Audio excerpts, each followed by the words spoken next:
A fishing trawler gutted in fire at CORTALIM Jetty on Friday evening.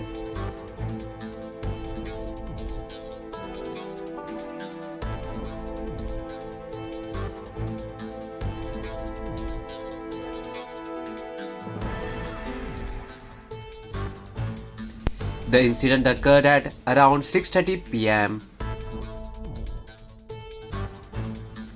According to the sources, two other boats were also partially damaged.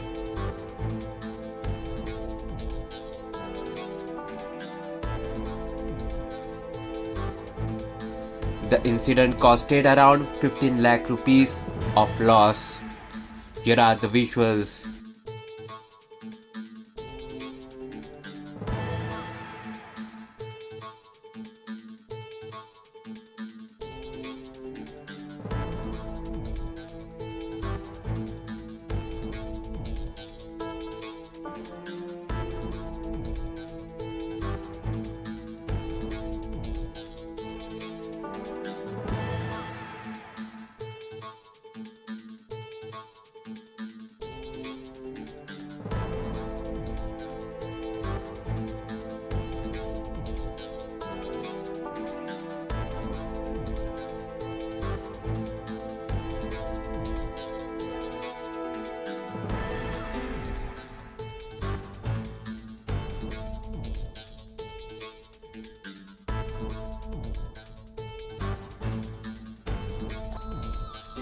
Subscribe to Goa First News and Entertainment channel and click on the bell icon and never miss any update.